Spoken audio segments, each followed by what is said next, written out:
Hello and welcome to all. My name is Vivek Raghuvanshi and you are watching cause 5। आज के इस lecture में अपन सीखने वाले हैं geometrical meaning of differentiation.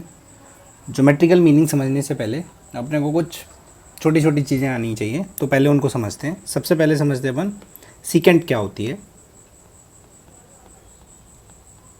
Secant, तो सीकेंट एक ऐसी लाइन है जो किसी कर्व को दो पॉइंट पर टच करते हुए इंटरसेक्ट कट करते हुए जाती है।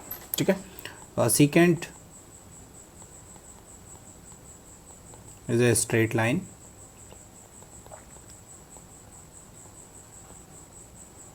which intersect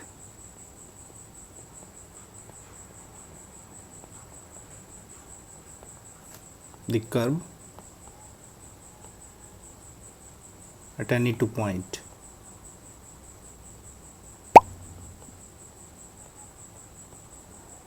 ठीक, जैसे डायग्राम बनाते हैं, ये वाई एक्सिस, ये एक्स एक्सिस और ये कोई कर्व है।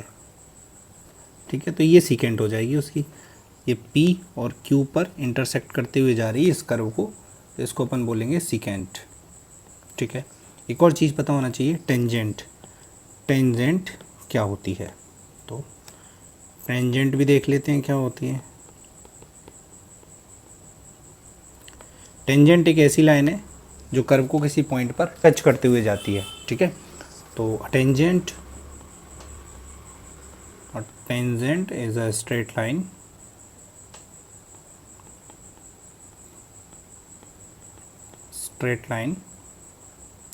which touches the curve at a particular point।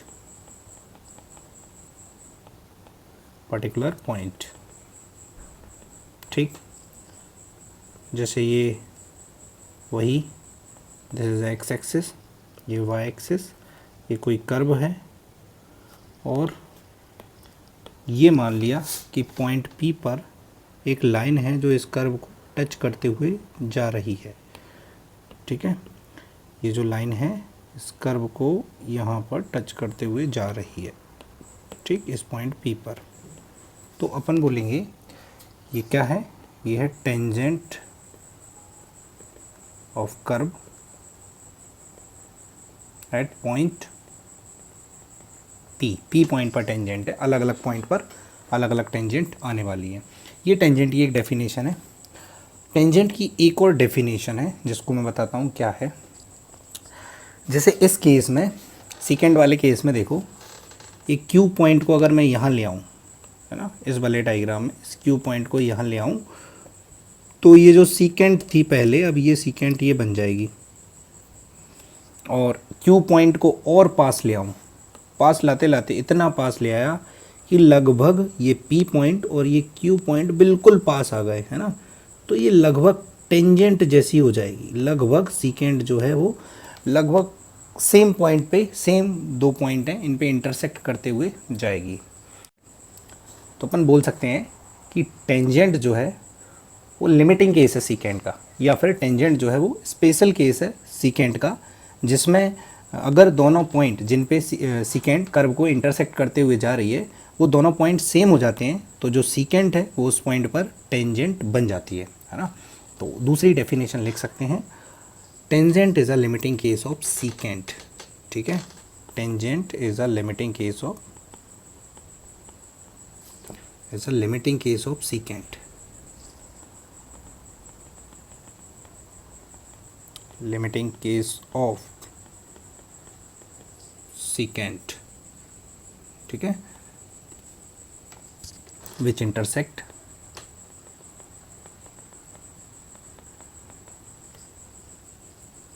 The curve at two overlapping point.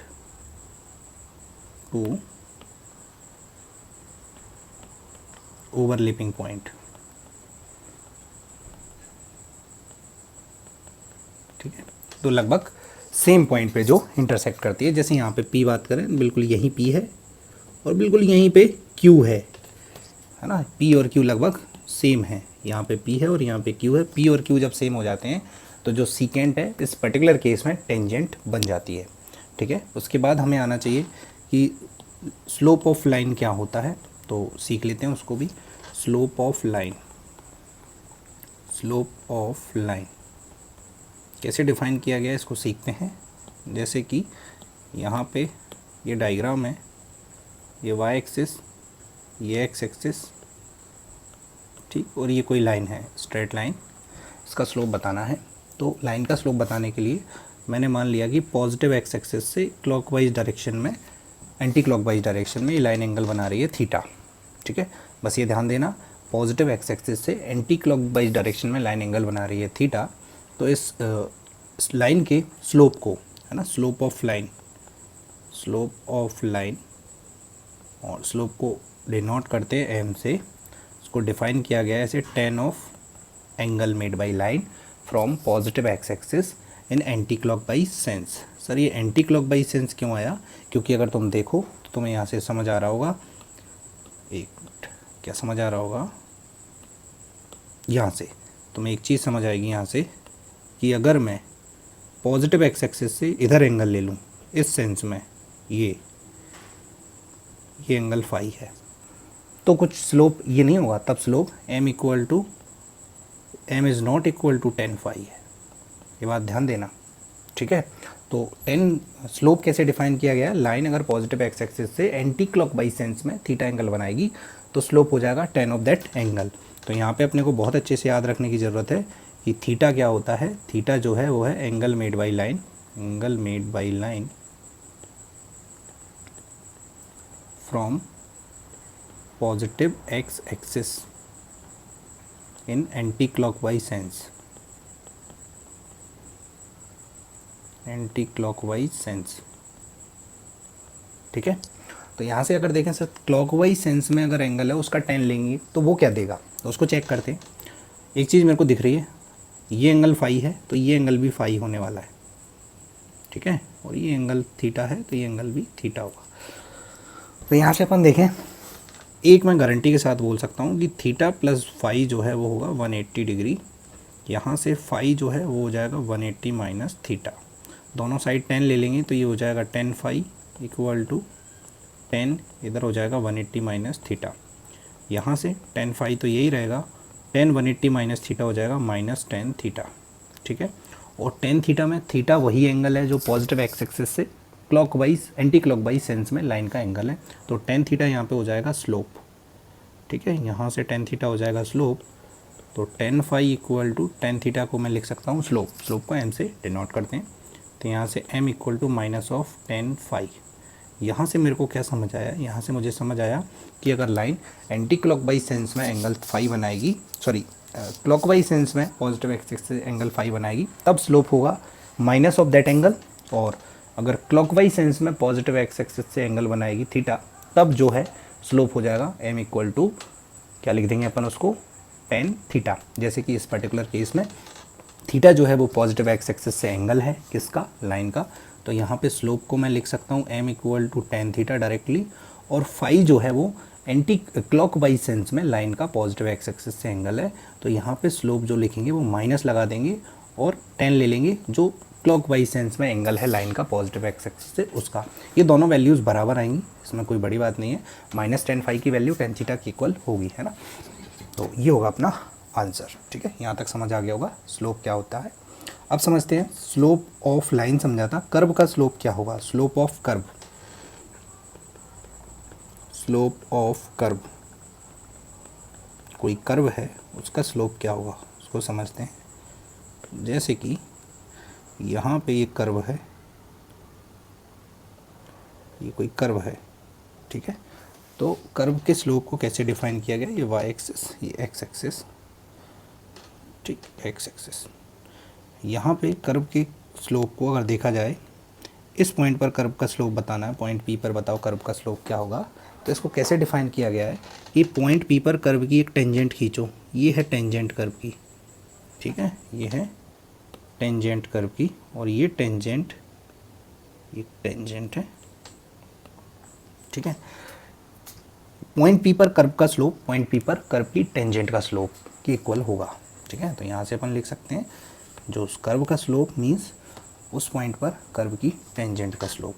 तो slope of curve eight point P, किसी भी पॉइंट पर बात कर लें तो वो हो जाएगा slope of tangent, slope of tangent to the curve at that point. At that point, इस केस में ये पॉइंट क्या है, पॉइंट P। किसी भी पॉइंट पर कर्व का स्लोप उस पॉइंट पर कर्व की टेंजेंट के स्लोप की इक्वल होगा। बहुत बढ़िया। उसके बाद आगे बढ़ते हैं नेक्स्ट केस में।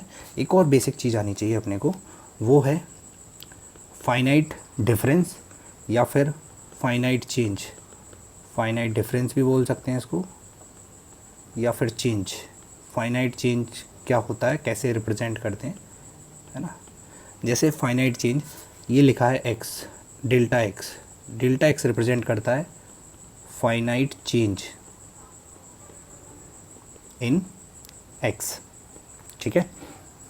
यहाँ पे डेल्टा, ये जो ट्रायंगल सा बना हुआ है इसको बोलते हैं डेल्टा, है ना। डेल्टा क्या रिप्रेजेंट करता है, चेंज, फाइनाइट चेंज को बताता है। और यहाँ पे x लिखा हुआ है तो बोल देंगे finite change in x। Finite change क्या होता है इसको और समझ लेते हैं। जैसे मैंने x2 को ले लिया 100 और x1 कोई वैल्यू ले ली, ये ले ली 20, तो x2 माइनस x1 ये है चेंज इन x, जिसको लिखेंगे अपन डेल्टा x। सर डेल्टा क्यों लिख दिया, x2 माइनस x1 की बात करें तो 100 माइनस 20 ये आएगा 80।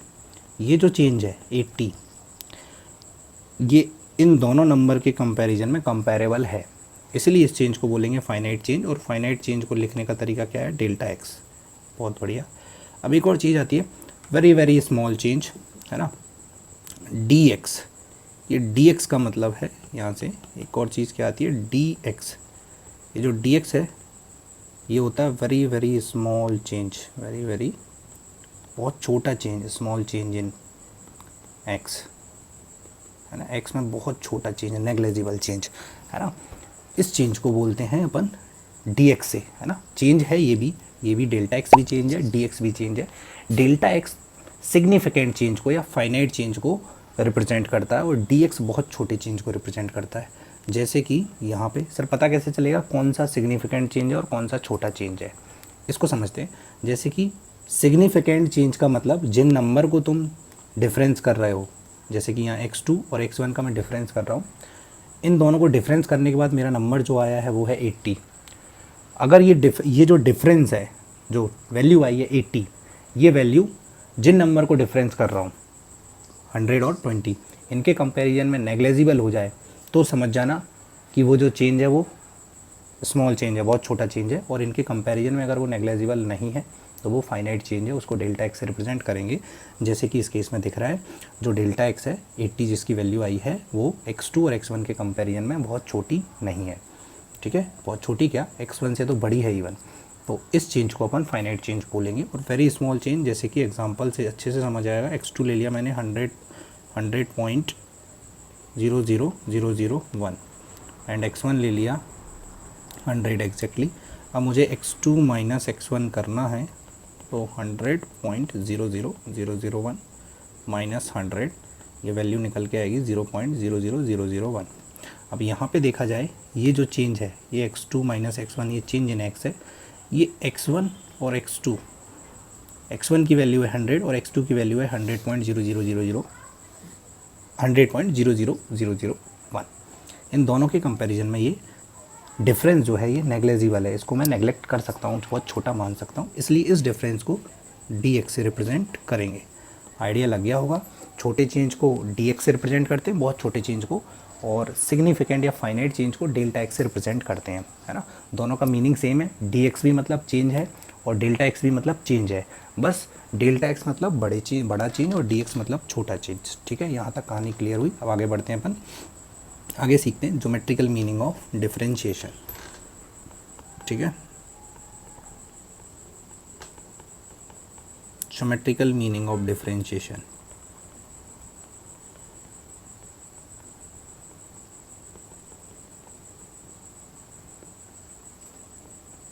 क्या मीनिंग होता है डिफरेंशिएशन का, इसको समझते हैं बहुत अच्छे से।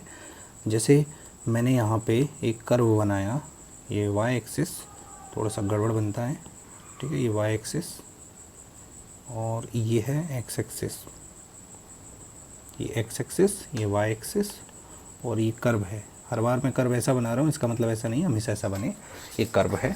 और ये कर्व किसका है, मान लिया कि कोई रिलेशन है y और x में, y फंक्शन है x का, ये curve y equal to f of x का है, ठीक है। और यहाँ से मैंने एक सीकेंट बनाई, यहाँ पे सीकेंट बनाई अपन ने एक, ये सीकेंट है कोई, ये कोई सीकेंट है, ठीक है, पी क्यू पर कट कर रही है, इंटरसेक्ट कर रही है, ये पी है, ये क्यू है। यहाँ पे x की वैल्यू सपोज़ x1 है और यहाँ पर x की वैल्यू मान लिया कि x2 है। सिमिलरली x1 के करस्पॉन्डिंग y की कोई वैल्यू आएगी जिसको मैं बोल रहा हूँ y1, और ये y1 निकालना बहुत बड़ी बात नहीं है अगर कोई फंक्शन दे दे तो, है ना। उस फंक्शन में x की वैल्यू x1 पुट कर देंगे तो y1 आ जाएगा। सिमिलरली x2 के करस्पॉन्डिंग y की वैल्यू आएगी, है ना, और ये हो जाएगा y2 निकालना भी बहुत बड़ी बात नहीं है, फंक्शन में x की वैल्यू x2 पुट कर देंगे, y2 आ जाएगा। यहाँ पे अगर देखें ये जो सीकेंट है, ये सीकेंट मान लिया एंगल बना रही है एक्स एक्सिस से, पॉजिटिव एक्स एक्सिस से एंटी क्लॉकवाइज सेंस में थीटा, ठीक। यहाँ पे अगर बात करूँ, एक पैरेलल लाइन खींचूँ एक्स एक्सिस की और ये वर्टिकल लाइन है तो ये एंगल 90 हो जाएगा। इस पॉइंट को नाम दे देता हूँ ओ, ठीक है। ये जो पी ओ है ये इसको बोलेंगे अपन delta x x2 minus x1, ठीक है, x2 माइनस x1। सिमिलरली ये जो क्यू ओ है इसको अपन बोल सकते हैं डेल्टा वाई, जो हो जाएगा y2 माइनस y1, ठीक है। एक चीज़ और पता है मेरे को कि अगर ये एंगल थीटा है तो ये एंगल भी थीटा होने वाला है। और अगर मुझसे कोई पूछ ले यहाँ पे कि सीकेंट का स्लोप क्या होगा, एक मिनट, मुझसे यहाँ पे कोई पूछ ले इस डायग्राम में स्लोप ऑफ सीकेंट क्या होगा, स्लोप ऑफ सीकेंट एम, तो मैं बहुत आसानी से बोल सकता हूँ कि ये हो जाएगा टेन थीटा, क्योंकि थीटा जो है लाइन का एंगल है और पॉजिटिव एक्स एक्सिस से एंटी क्लॉकवाइज डायरेक्शन में। अच्छा, यहाँ से टेन थीटा को मैं, ये जो ट्राइंगल दिख रहा है पी क्यू ओ, इस ट्राइंगल में, ये राइट एंगल ट्राइंगल है, इस राइट एंगल ट्राइंगल में टेन थीटा हो जाएगा Q O divide by P O, और क्यू ओ जो है वो है वाई डेल्टा वाई और पी ओ जो है वो है डेल्टा एक्स। यहाँ से मुझे सीकेंट का स्लोप पता चल गया, बहुत बढ़िया। अब आगे समझना अच्छे से। अभी यहाँ पे हमने क्या किया, ये जो पॉइंट Q है, Q पॉइंट को मैं पास लाते जा रहा हूँ, मान लिया यहाँ आ गया Q पॉइंट, तो ये जो सीकेंट है इस पर्टिकुलर केस में, ये सीकेंट कुछ ऐसे हो जाएगी, ऐसे जाएगी सीकेंट, ये हो जाएगी इस पर्टिकुलर केस में Q को यहाँ ले आया, Q को इधर से मूव कराते हुए इधर ले आया, ठीक है, तो ये हो जाएगा अपना Q को और P के पास मैं लाऊंगा, जैसे जैसे Q पॉइंट P के पास आता जाएगा वैसे वैसे डेल्टा एक्स छोटा होता जाएगा, और डेल्टा एक्स छोटा हुआ तो डेल्टा वाई भी छोटा होता जाएगा, है ना। तो यहाँ से मैं बोल सकता हूँ जैसे जैसे मैं डेल्टा एक्स को डिक्रीज़ करूँगा वैसे वैसे डेल्टा वाई भी डिक्रीज़ होगा, और सिमिलरली पॉइंट Q जो है वो P की तरफ जाएगा, P की तरफ अप्रोच करेगा, ठीक है ना, ऐसा हो जाएगा। यहाँ से मैं बोल दूँ कि डेल्टा एक्स को डिक्रीज़ करते करते डेल्टा एक्स जीरो की तरफ पहुँच गया, जीरो की तरफ पहुँच गया मतलब एग्जैक्ट जीरो नहीं हुआ, बस जस्ट ज़ीरो है, तो उस केस में डेल्टा वाई जो है वो भी जस्ट ज़ीरो की तरफ अप्रोच कर रहा होगा, और मैं बोल सकता हूँ कि पॉइंट Q जो है वो अप्रोक्सीमेटली पॉइंट P बन गया होगा, लगभग ये ओवरलैप करने वाले होंगे। और इस पर्टिकुलर केस में जो सीकेंट PQ है, सीकेंट PQ जो है वो बन जाएगी, becomes tangent at point P, ठीक है। तो सीकेंट PQ जो है टेंजेंट बन जाएगी पॉइंट P पर, और मैं ऐसा भी बोल सकता हूँ कि slope of secant in this particular case, slope of secant becomes slope of tangent, slope of tangent at point P, ठीक है।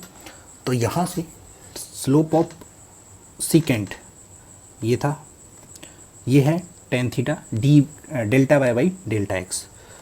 तो slope of secant in case of when delta x approaches to zero delta y by delta x. इस case में जब सीकेंड का slope जब delta x zero की तरफ अप्रोच करता है, limit delta x approaches to zero का मतलब है सीकेंड का स्लोप इस पर्टिकुलर केस में जब डेल्टा एक्स बहुत छोटा हो जाए, लगभग ज़ीरो हो जाए, तो इस पर्टिकुलर केस में सीकेंड का स्लोप क्या हो जाएगा, स्लोप ऑफ टेंजेंट। तो यहाँ से मेरे को एक चीज़ पता चल गई कि जो स्लोप ऑफ टेंजेंट होगा, स्लोप ऑफ टेंजेंट वो हो जाएगा limit delta x approaches to zero delta y by delta x. और डेल्टा एक्स जीरो की तरफ पहुंच रहा है, अप्रोच कर रहा है, इसका मतलब डेल्टा एक्स बहुत छोटा है और डेल्टा वाई भी बहुत छोटा है। इस पूरे के पूरे को मैं ऐसे लिख सकता हूँ d y by d x, क्योंकि स्मॉल चेंज को, स्मॉल डिफरेंस को अपन डी से रिप्रेजेंट करते हैं।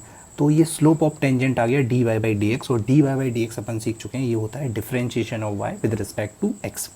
एक और चीज़ अपन देखते हैं, slope of tangent means slope of curve at any point P equal to slope of tangent at that point, bracket में P लिख देते हैं। और टेंजेंट का स्लोप अपन ने सीख लिया है d y by d x. ये बहुत ही इंपॉर्टेंट रिजल्ट निकल के आया और यही ज्योमेट्रिकल मीनिंग है। ज्योमेट्रिकल मीनिंग क्या है, d y by d x सबसे पहले अपन ने सीखा था, है ना। सबसे फर्स्ट जो मीनिंग सीखा था, फर्स्ट था d y by d x का मतलब है जो अपन ने सीखा था differentiation of y with respect to x। एक मीनिंग ये सीखा था। उसके बाद अब जो निकल के आया, ये जो सेकंड मीनिंग आया, इसमें क्या सीखा अपन ने, d y by d x means क्या होता है, slope of curve, slope of curve y equal to f of x, है ना। स्लोप आ गया। इससे क्या फ़ायदा होगा, ये जो स्लोप से क्या फ़ायदा होगा, जैसे इक्वेशन गिवन है अपने को किसी कर्व की और किसी पॉइंट पर स्लोप निकालना है, तो क्या करेंगे, उस इक्वेशन को डिफरेंशिएट कर देंगे और स्लोप आ जाएगा, है ना। इसको समझेंगे अभी जैसे। और तीसरा जो मीनिंग होता है डेरिवेटिव का d y by d x, यहाँ पर अगर बात करें, d y means small change in y, d x means small change in x. तो d y by d x का मतलब क्या हुआ, small change in y divide by small change in x, और इसको पढ़ेंगे क्या, rate of change of y with respect to x. ठीक है, इसको क्या बोलेंगे, rate of change of y with respect to x. ये तीन मीनिंग है, ये बहुत इंपॉर्टेंट है। ये तीनों मीनिंग हमें पता होना चाहिए कि डिफरेंशिएशन के तीन मीनिंग। पहला जो मीनिंग है वो हमें डिफरेंशिएशन करना सिखाता है, d y by d x means y का डिफरेंशिएशन करना है एक्स के रेस्पेक्ट में। दूसरा जो डिफरेंशिएशन है वो हमें बताता है कि क्या होगा, ये स्लोप है। अगर कोई इक्वेशन दी है हमारे लिए तो उसको डिफरेंशिएट कर देंगे, स्लोप आ जाएगा, है ना। डिफरेंशिएशन कर देंगे और क्या आ जाएगा, स्लोप आ जाएगा उस कर्व का। और तीसरा जो है rate of change of y with respect to x.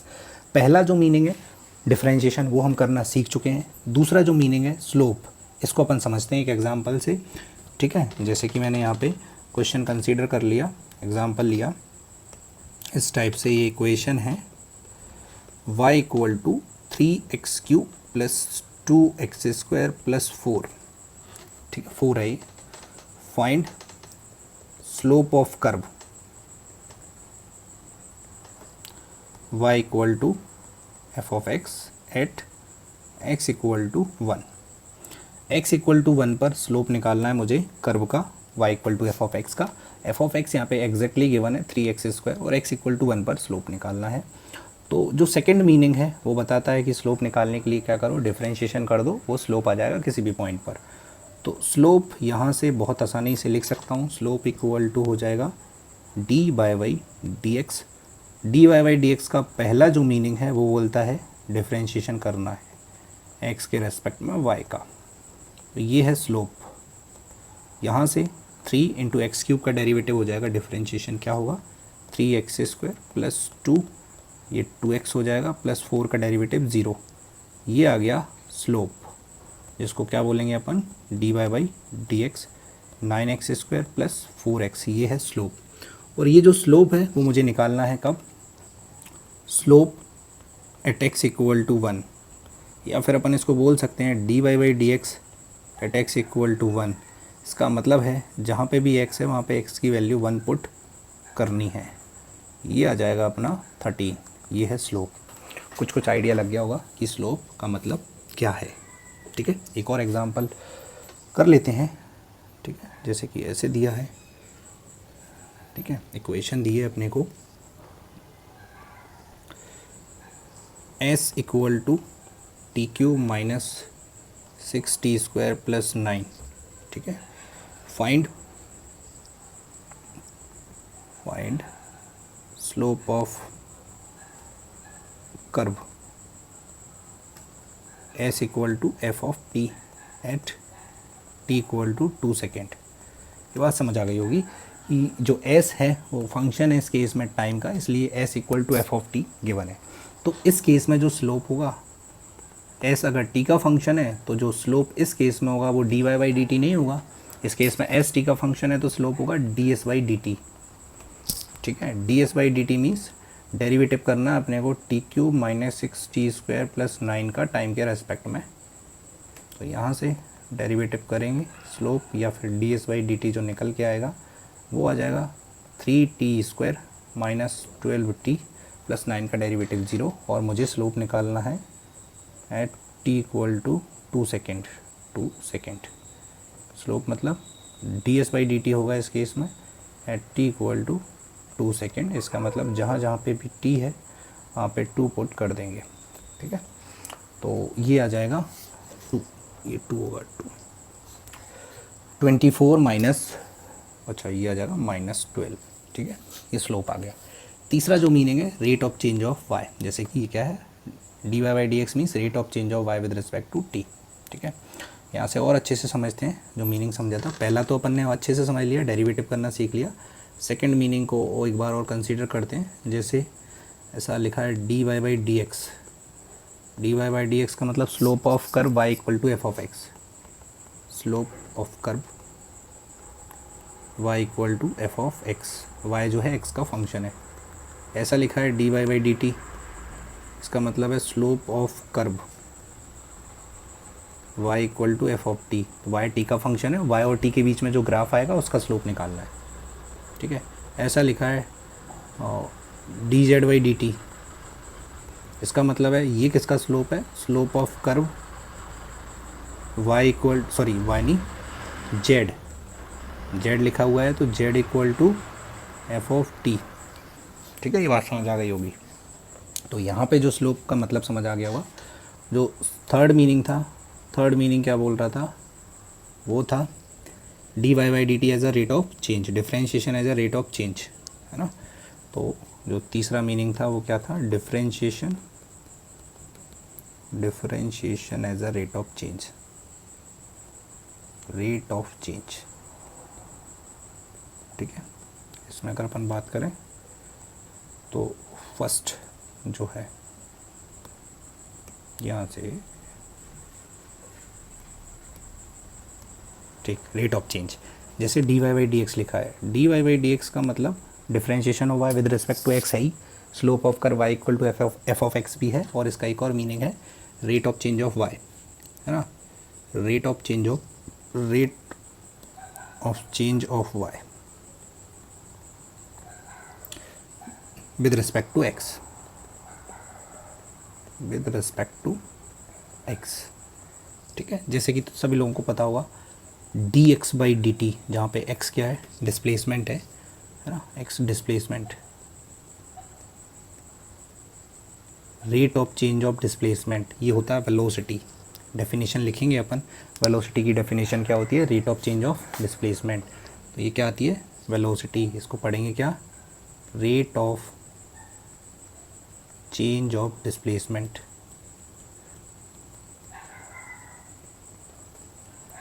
With respect to time.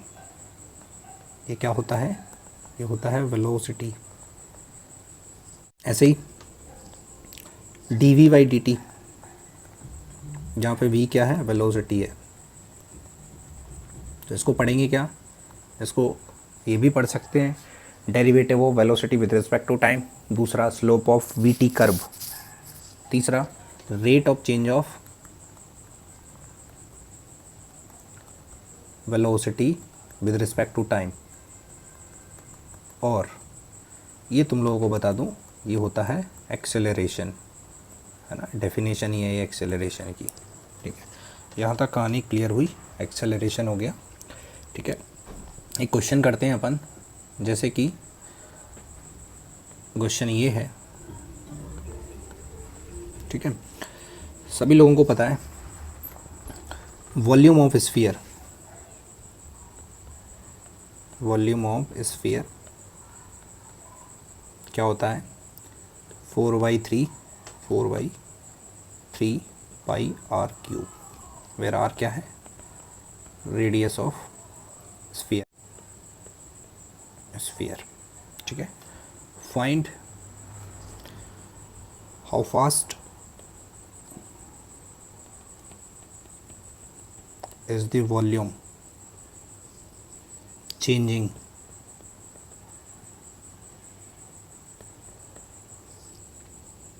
with respect to radius,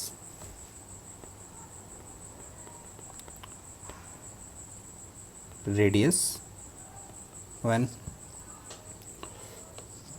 radius is 2 metre. ठीक है, तो करते हैं इसमें। सबसे पहली बात, क्वेश्चन को करने के लिए सबसे इम्पॉर्टेंट है कि क्वेश्चन में पूछा क्या है। ठीक है, उसको समझते हैं। पूछा है how fast is the volume changing with respect to radius, है ना, कितनी तेज़ी से वॉल्यूम रेडियस के साथ चेंज हो रहा है, मतलब वॉल्यूम की चेंज होने की rate with respect to radius. Means volume को अगर वी बोलूँ मैं, इसको वॉल्यूम को बोलूँ वी, तो एक्चुअल में पूछा है मेरे से dv/dr। dv/dr का मतलब यहाँ पे जो वॉल्यूम है उसको लिख देंगे 4/3 pi r cube by d r. यहाँ से 4/3 पाई तो कांस्टेंट है, बाहर आ जाएगा, और इसका डेरिवेटिव बहुत आसान है, फॉर्मूला लगाना है सीधा। तो यहाँ से dv/dr मैं बोल सकता हूँ 4/3 पाई, ये आ जाएगा 3r², 3 से 3 ये कैंसिल हो जाएगा, ये हो जाएगा 4 पाई r²। ठीक है, ये पूछा कब है, हमसे पूछा गया है dv/dr when r equal to 2 metre. तो 4 पाई ये r इक्वल टू 2 मीटर, तो ये हो जाएगा 16 पाई, है ना, 16 pi metre cube upon metre, ये यूनिट होगी। यूनिट कैसे, ऊपर लिखा है वॉल्यूम, वॉल्यूम की यूनिट होगी मीटर क्यूब, नीचे लिखी है रेडियस, रेडियस की यूनिट है मीटर।